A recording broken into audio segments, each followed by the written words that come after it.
go, let's go, let's go. Welcome to the All Cash Podcast, where we talk about everything and all things startup related. I'm Ak. And I'm Murph. And today it's going to be like a kick it and chat type of day. We're going to dive into four things. First off, we're going to talk about how do you know when to start working on an idea that you have. Next thing, we're going to piggyback off of that and go into what you need to have, your list of things you need before you have money for your idea to start creating.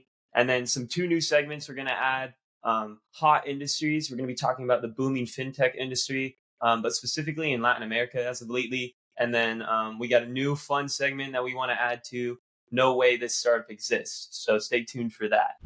To dive into this next segment of talking about this big question that has been burning, we talked to young innovators and we asked them what are some burning questions they had that stopped them from diving into the startup world. So what was this blockage?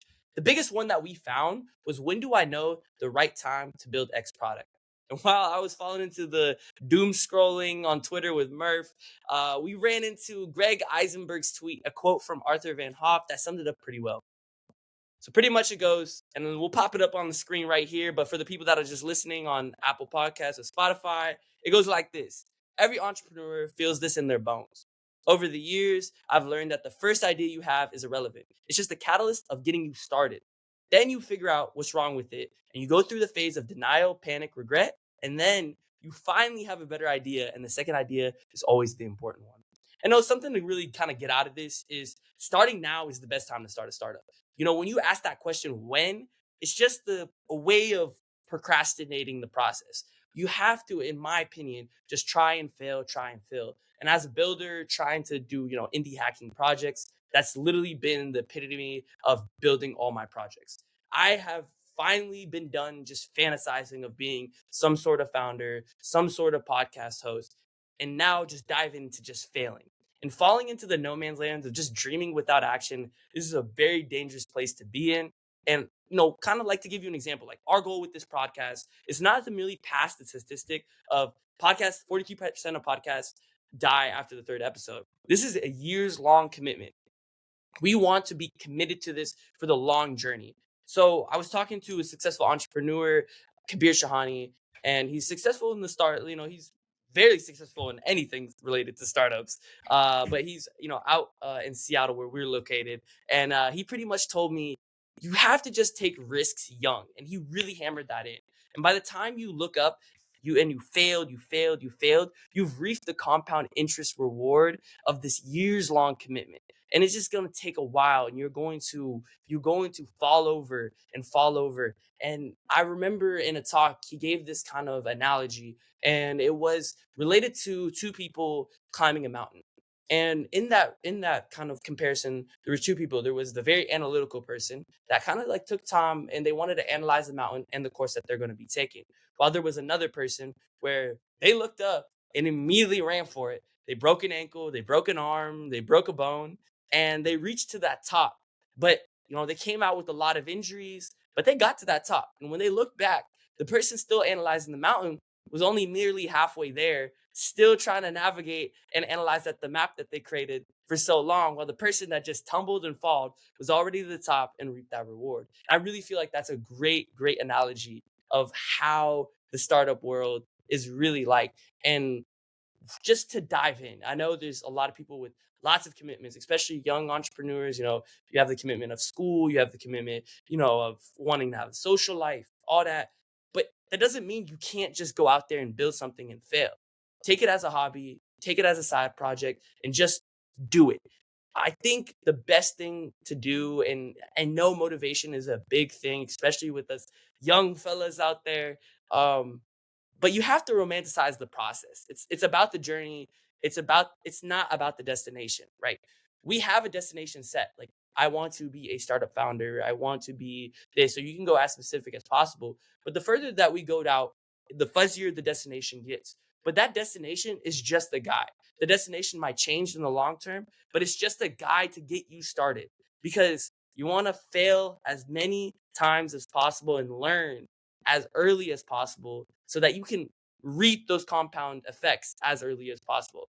Again, long game. This is a long game. So when you thinking about starting something, don't think about it in 6 years. Don't think it in 1 year. Think about it years of being in this, like in this game. And honestly, like, what's the first action you can take? That's a big question, right? All right, I want to take action. Go talk to people. Go talk to these potential customers. Like everybody in your circle, if you just go and you call somebody and say, "Hey, do you?" So say I'm making something for like similar to Robinhood.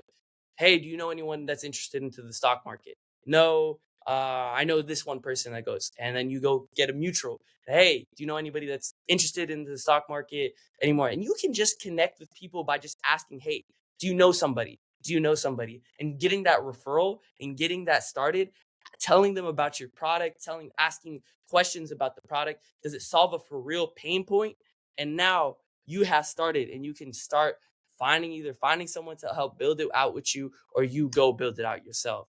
That's pretty much my spiel. I know Murph got a lot I that he mean, wants to talk about this. preach, Ak. Holy shit. Like, honestly, I just want to piggyback on that last point.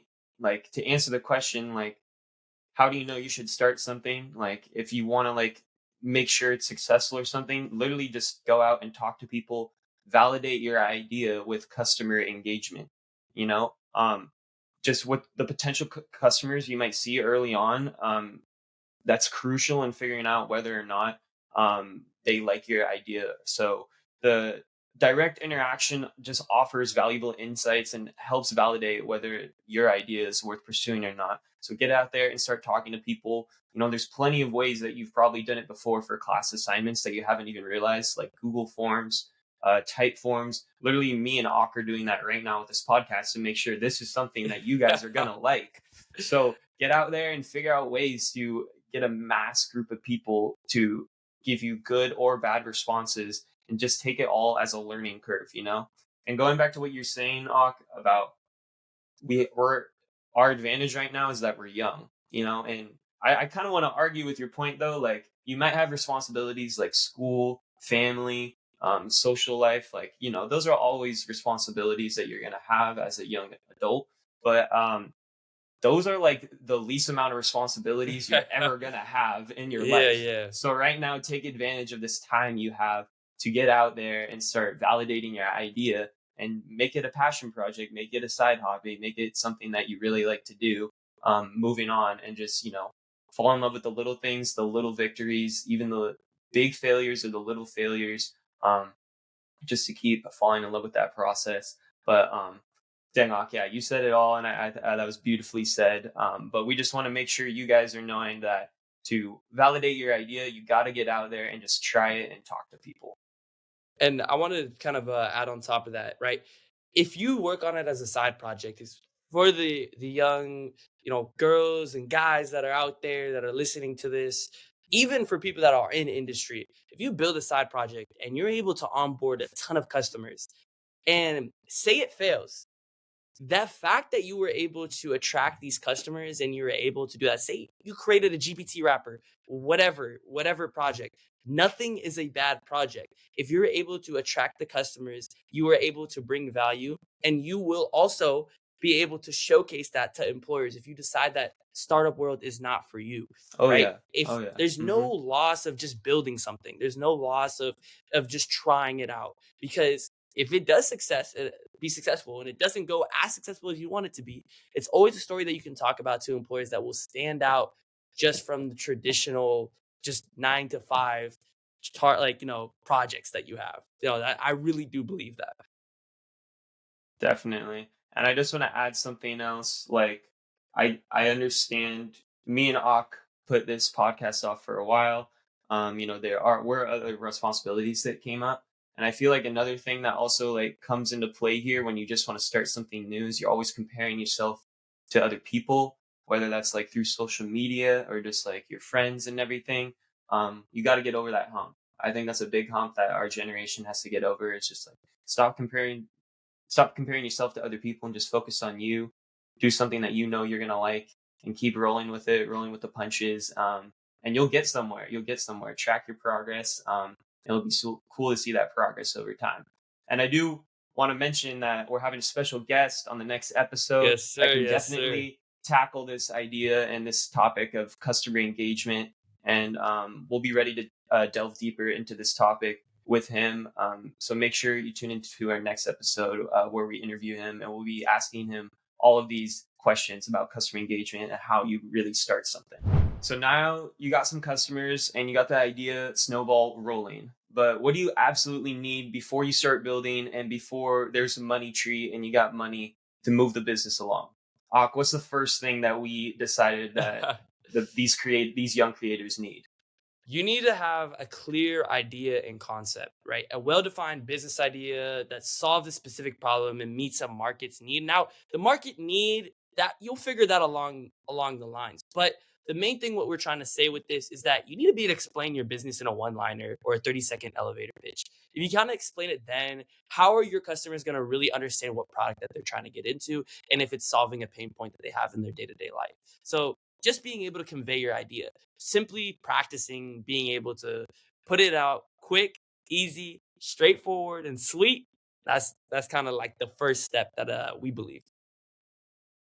And then number two, we kind of already touched on this previously, but you got to do your due diligence and market research. You got to understand your target market and the customer needs. And you'll most likely figure that out when you're engaging with customers, trying to just validate your idea. And it'll probably give you more ideas on how you might be already pivoting that idea to make it work and be valuable to the customer. And then also, you got to take in consideration your competitor. Don't purely focus on the competitor, but just, know they're there, know what they're doing, maybe take some ideas from them and learn from their failures, but just understand that there is probably going to be competition with whatever idea you're coming up with, and you need to be aware of your surroundings. And one thing I wanted to add on top of that before we move into point three is there's a really good book out there called Steal Like an Artist. And me and Murph were talking about this last night. But when you are out there, look at all the competitors, look at what people are doing out there, and create your own Frankenstein with your little spice and twist with it. And that really is the epitome of steal like an artist. Be able to go out there just to start off is just Frankenstein all sorts of different ideas, add your little twist, and eventually you'll have your own style and own product that is unique out there on the market. But as we move forward, we got number three, the business plan. And this is just to kind of give you direction. It's a roadmap outlining your business goals, your strategy, marketing analysis, financial projections. It's all kind of like the formalities that people learn in business school. But we think that this is important, not for the reason of just kind of, crunching numbers and, trying to attract investors, which is going to be something more down the line. But when you're first starting off, you want kind of a North Star to be following. Again, when I talked earlier, the long term goal is going to be fuzzy, but you need some sort of direction to be able to, walk through this area of darkness and have some sort of light guide you. And that really is important in building a business plan. Just kind of get a general idea of what you're getting yourself into and what are, the whole team's long term plans. And that kind of transition us to Murph's number four. Yep. Number four, you need a dedicated team. So, having a reliable and skilled team is critical, especially in areas where you yourself lack expertise. Find people that can cover your blind spots, cover for your weaknesses, and be open about your weaknesses when looking for people to join your team, because you're not going to be skilled in everything. Not everybody is that well-rounded of a person. Sorry to humble you, but you need somebody to cover your blind spots. And me and Ak do the same with this podcast. He likes to thrive in the chaos. I like to thrive in the organization. We cover for each other, and we build off of each other too. And I would recommend, probably not the best idea to do it with like your very good best friends from childhood or any family members or even your spouse. Try and search out there. And we'll talk about this a little bit more down the line, how you can network to get people to join your team. But yeah, number four, make sure you got a dedicated team that is aligned with your vision and you guys are all on the same page. And the next step that we trying to put you on is create that minimal viable product. Do not procrastinate this. Use some no code tool, build it out as scrappy as possible.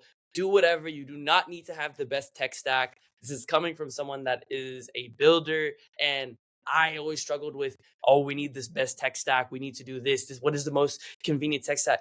Do what is able to get you to ship this product out there and get customers hands on it as quick as possible. That is what is important, is we want to get customers to get their hands on it as quick as possible so you can learn from the errors, the mistakes, the bugs, the things that you guys aren't aligned with, the fully aligned with the customers. Just ship that minimal viable product as quick as possible so you can learn as quick as possible.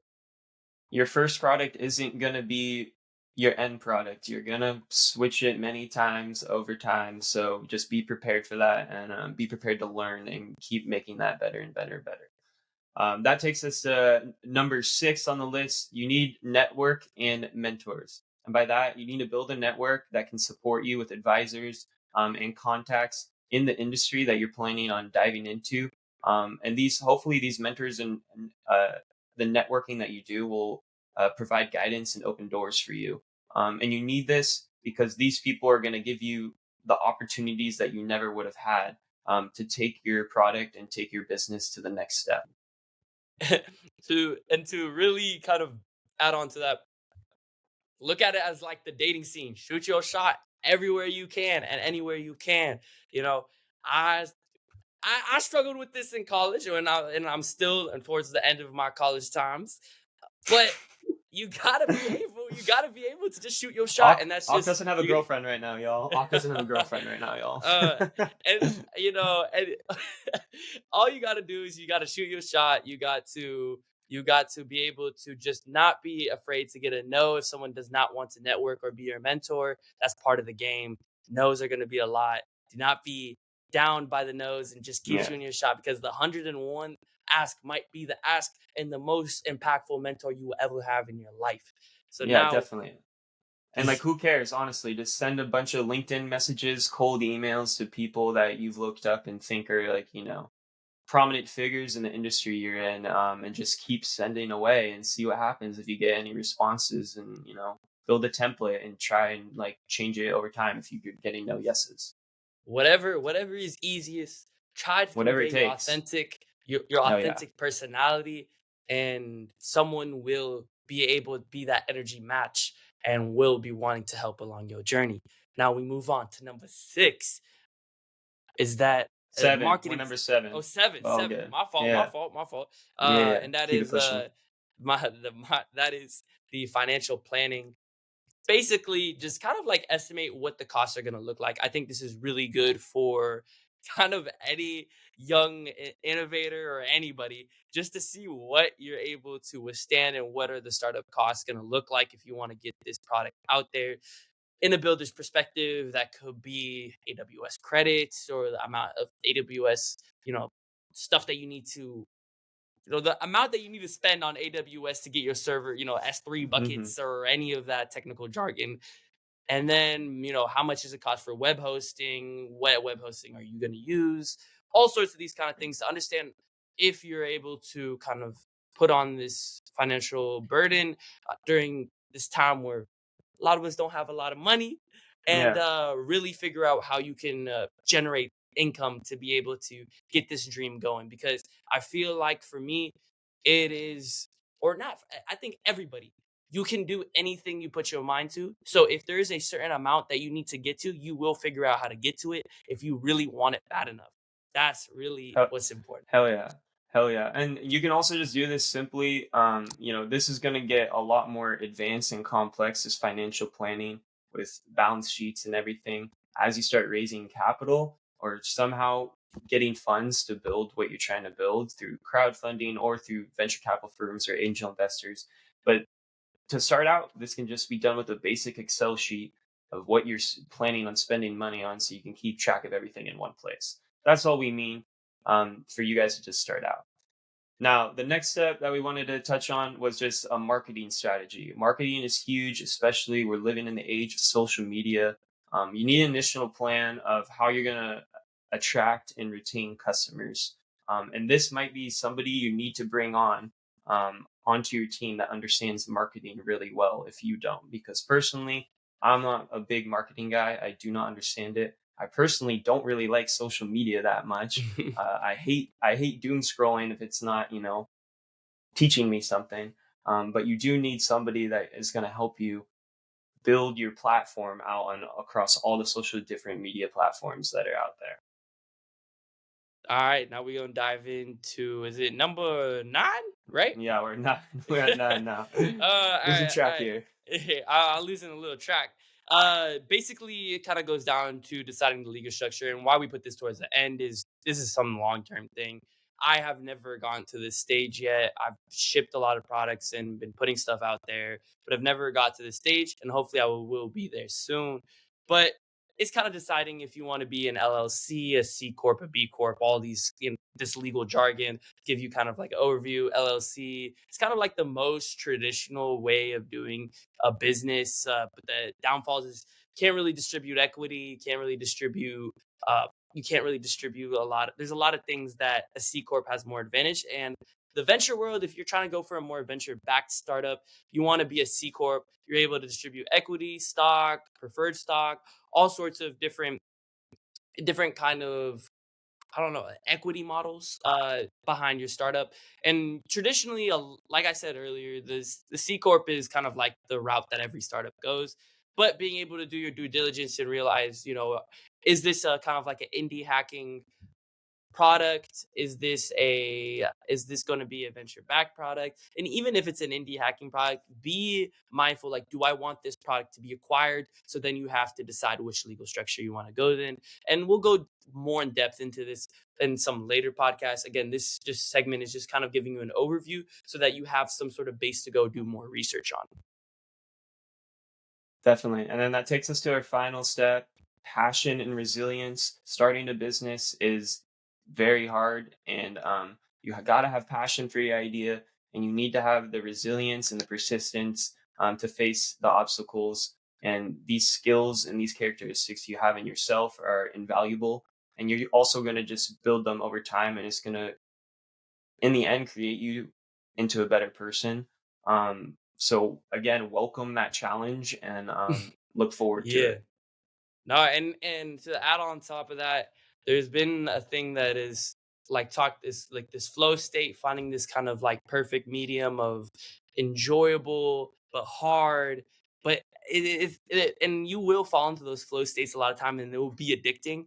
But at the same time, there will be times where you're unmotivated. There are things that just are not moving. And you need to find that passion and why within to really allow you to push forward and get through this bad no man's land part of the startup journey. There's always going to be that, and you need to be able to just dig deep inside, find that why, and find that motivation and discipline to keep going and pushing forward, because this is a tough time that everyone will face during this startup journey. What's heating up? I'm heating up. This is a new segment of the podcast that we are going to try out, where we discuss topics that are hot in the startup and VC space. And today, I want to dive into a sector that's buzzing with innovation and growth, FinTech. So, what is FinTech? I'm sure people have heard it before, but just to break it down for you guys, it's a blend of finance and technology. It's basically about using software, apps, and other tech delivered right to your phone. So you can have financial services on your phone in a more efficient, accessible, and mostly cheaper ways than banking. So just think of it as banking in financial services, but supercharged with the power of technology. And so who's leading this charge right now in America? For some background, just so you guys know exactly what I'm talking about. Companies like Square, they're like a mobile payment company, and they're revolutionizing how we handle money in our day-to-day lives. They make transactions smoother and more user-friendly, but that's just like the tip of the iceberg. I just wanted to give that to you guys for some background. What I mainly want to focus on is what FinTech is doing and how it's moving in Latin America. And this has been a recent gold mine for FinTech growth. And it's very fascinating, personally for me, because like unlike the US, where like banking is pretty common, everybody's got a debit card or a credit card or something. But that's something I think we take for granted here in America. But many people in Latin American countries don't use banks at all. They're often underbanked or unbanked, and that basically just means they have no place to store their money, and they can't pay bills online, and they're basically just using cash. And so that's where FinTech comes in. So Brazil right now is where this is happening and hopping. There's a new company called Nubank. It's spelled Nubank. And it's the largest neobank. And neobank, again, just means like an online bank. And they had about over 1 million applications for Nubank in 2016, but now they skyrocketed to 33 million customers. And Holy their crap. value is a staggering, $25 billion. Billion. So why I want to kind of talk about why this explosive growth happened. They This company Nubank tapped into an untapped market of people who are currently being ignored by the traditional banks, or they just simply don't have access to them. And the reason why Latin America is like the perfect place for fintech startups to start heading over and applying their applications there is the sheer size, 650 million people, 33 countries. And then there's just the issue of traditional banks. Only the banks in Latin America, from what the research that I did, it only seems like they serve the wealthy people in those countries. And so majority of the population, is living in poverty. So, and still using cash, especially in places like Mexico and Brazil. So this is where it gets interesting. Each country in Latin America has its own unique needs and challenges. For example, like Brazil, 75% of the customers there, they use Pix, which is one fintech company. And then it's like an instant payment system. Mexico, 90% still rely on cash. And this diversity is where fintech is going to hop in. They're going to take advantage of these different barriers that each country in Latin America has. And for the end goal is to basically be able to seamlessly send money across borders. It's not like, with these regulations, it's not smooth sailing. Each country has its different rules and regulations, and there's different ways of moving money, and there's varied consumer preferences. So this complexity of the problem right now, that's the big challenge that fintech companies, are trying to solve. And there's an opportunity for bold entrepreneurs that have experience with fintech to create solutions to navigate these kind of waters that are being dealt with in Latin America. And there's so many opportunities. I want to dive into all of them, but do you want to ask any questions Yeah, real quick? yeah, Maybe no, to I mean, clarify some so things. building onto like the kind of, I mean, the biggest question that I had was pretty much how, I don't even know, like, and I don't know if you this is like a super hard. It's just kind of like just the problem to solve, in my opinion, is how do we Mm-hmm. get all the customers that are using cash or cash focus to start trusting this neo bank and being able to trust that, and like what their go to market strategy looks like. I really am interested on what that looks like and seeing how they're really getting people to trust and convert to their neo banks. Well, I mean, that's I'm glad you bring that up, because that's actually like one of the main issues that is being faced right now in trying to build out these fintech companies. Like props to Nubank for like figuring it out in Brazil, but you got 32 other countries that are trying to like solve the same problem with fintech applications. But it's kind of a cultural thing, in my opinion, at this point. Like others may have different opinions, but like you need to somehow like create a culture where using uh, applications on your phone to pay for whatever it is, rent, electricity, all the necessities you need in a day-to-day life. You need to transform that culture from just being all cash based to financial application based. So that's my personal opinion from the research that I did, yeah, is that these companies are struggling to create a culture, not trying to make it like, or maybe trying to make it like cool for people in Latin American countries to be using this application. But right now, it's yeah, just such a huge hurdle, because not everybody has phones down there either. So that's another big issue. I'm pretty sure, yeah, like, around 65%, 70% of the country, of each country, still has phones.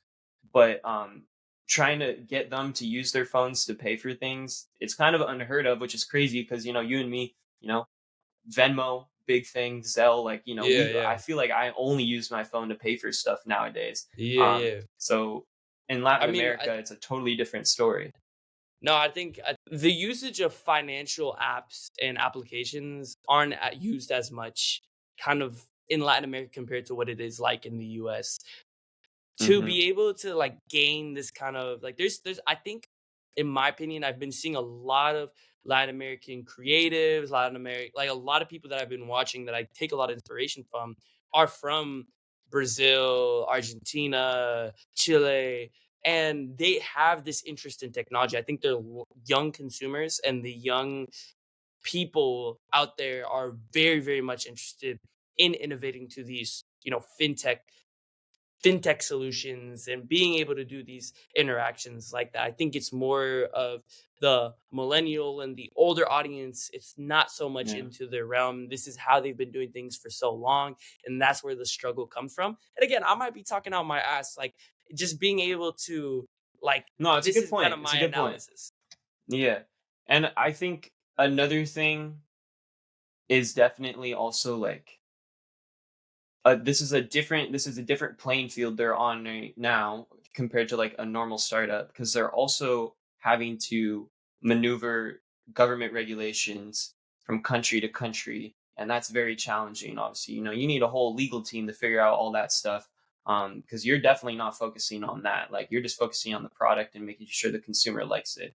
So I think this is like another big hurdle that needs to be jumped for this to be able to get pushed forward and for the rest of the population to be using this.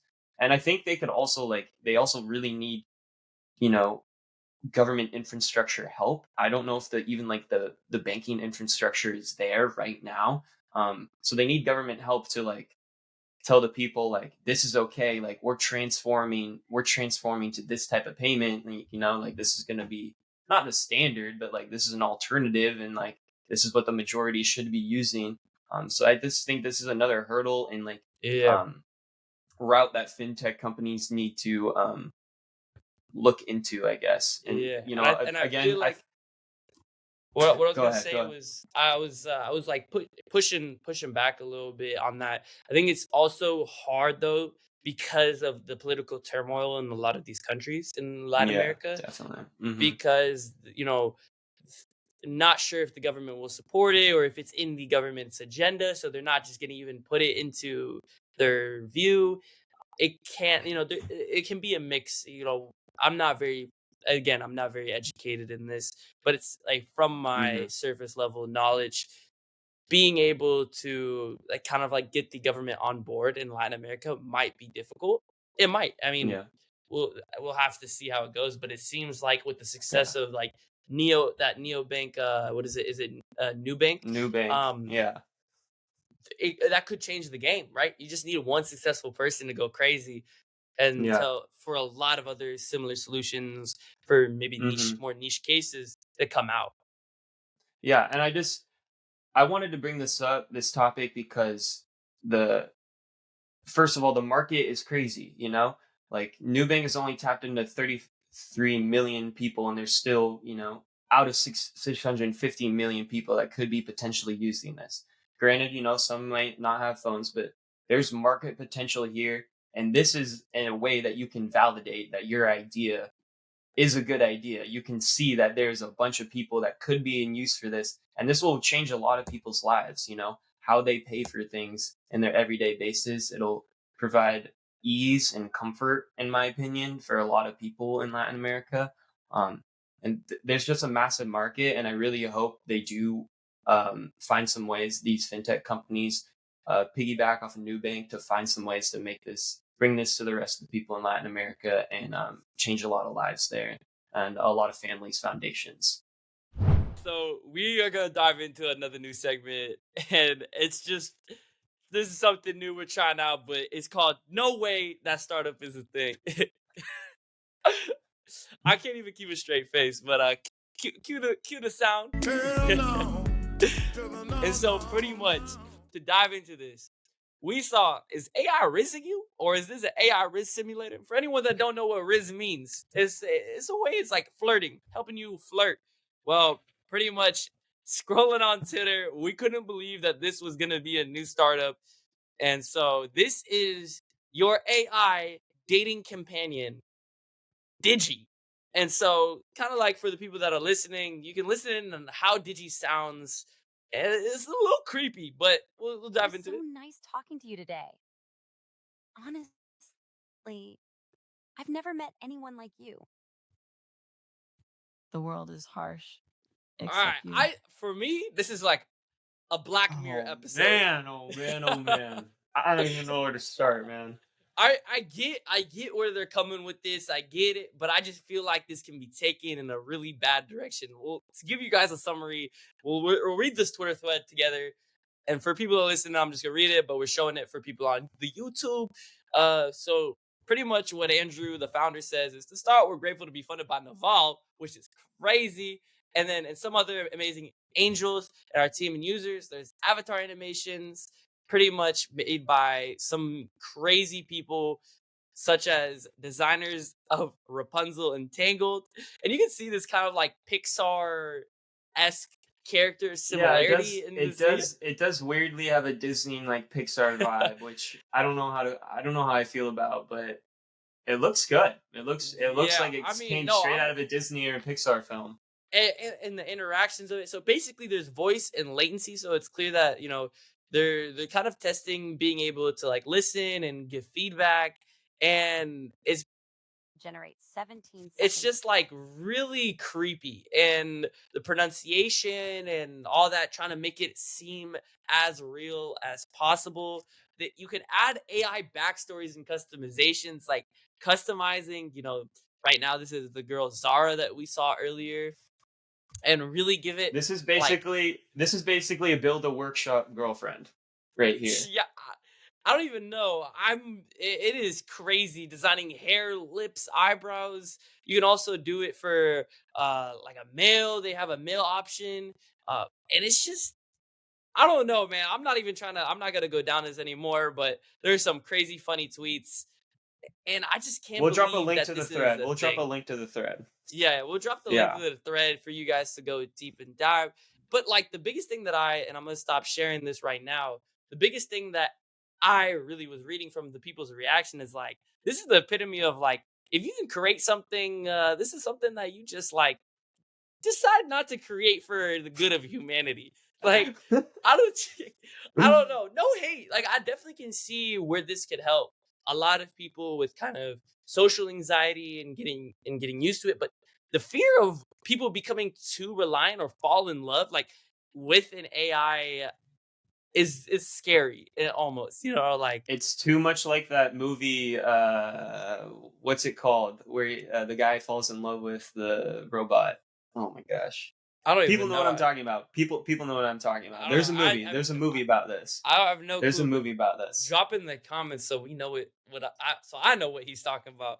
Yeah. But it's crazy in the sense that pretty much I was thinking about this when you're creating a startup. I really think it's an organism that is brought into the world, and when you think about it, the core of the organism is the mission that you're trying to put out.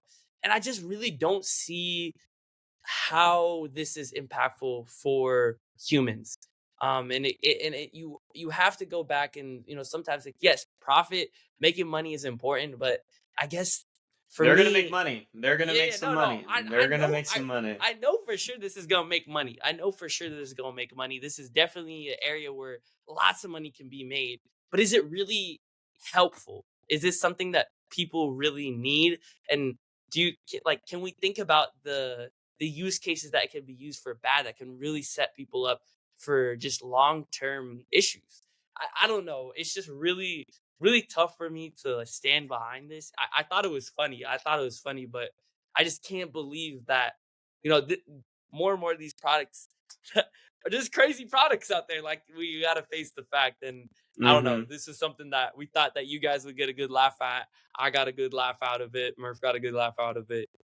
Yeah. I just can't believe that this is out there. I'm just like obviously you're gonna make money. Again, I agree with you. I don't see the reason for why this needs to be made, what this is like, how this is progressing, like human culture, society, or anything. Like I don't see really like how this is going to help anybody, um, for the better like of their well being. But I'm curious what maybe the investors saw when they were first Hmm. presented this. Maybe the founder's background. Like I would like to know, because you can't judge a book by its cover. I would like Yeah, to know 100%. what is the background. Why was this decided to be made in the first place? I'm Yeah. very interested in like what motivated them to start this No, and it would be long awesome. path. It would be awesome if we can get this clip out to the founder just Hmm. to give us an explanation, because I just don't think the tweet alone, and I didn't look any deeper than the tweet at its surface and the Because this is explanation this from the is tweet. setting a this is setting a trend in the dating scene. Like I wonder if Yeah. like if we're talking mergers and acquisitions too, this is somewhere that my mind goes to. Like I can see like a big dating platform like Tinder acquiring them, or something like that, um, which would be, I don't know. I think like a lot of other companies could like acquire this type of product that they're using and Yeah. um No, for sure. twist it for their own. But I just, yeah, that's where my mind goes when I'm thinking about this. Yeah, and again, like I said, I think maybe we just didn't get the mission that the founder is trying to go with this. And Hmm. we were looking at a trending tweet from the surface level, but at the same time, I would love to hear what this mission or what the long-term plan is, and what the big benefit they feel like ads by shipping this out there to consumers, and how they are looking on mitigating too much reliance onto the AI, or whatever ethical issues may be out there. I'm sure they've thought this through, and again, this is just for fun, and we just cracking jokes. But again, I still feel like, what does this bring to the table? So I still have that feeling, but like Murph said, we can't judge a book by its cover. We want to see what's out there. So if y'all think, let's get some of your guys' opinions. We want to make this as engaging as possible and build a community amongst each other. And what do you guys see benefits? Do you guys think this is scary? And are you guys freaked out as much as we are? Because this is for real freaky. I don't know. Yeah. All aside from surface level, if this was a go to market, and I still saw this as a go to market strategy, and the first thing that I got from this go to market strategy was, dang, this is creepy. We're in a Black Mirror episode. So Yeah. I want to see, maybe the go to market did not work as effective as it could have been. But let's get some of your guys' thoughts. That's that for our second episode of the All Caps podcast. Please let us know what you guys thought about the new segments that we added in the podcast. We really appreciate your feedback. And stay tuned for our next episode where we have our first guest that we're super excited about. And he's going to provide a lot of valuable insight for me and Ak, and especially you guys. So definitely be looking forward to that next episode. And I want to say a good thank you guys for learning with us and being able to go on our learning journey. It's so fun, and building this out has been incredibly fun for me and Murph. So please give us feedback. We'll add a Airtable link in the description. So please click that Airtable link. Give us feedback. Tell us what kind of questions you guys want to hear. What kind of questions do you want to hear from different guests that we're going to bring on? And we'll just stay tuned onto our Twitters. We'll definitely be able to reach out and try to get some of your guys' questions asked, and give you guys a sneak peek of a guest before we release that podcast, so you guys can ask that specific guest questions. Until next time, stay crazy, stay humble, stay working hard, and go crazy in that startup scene. We'll catch you guys next time. Later, y'all.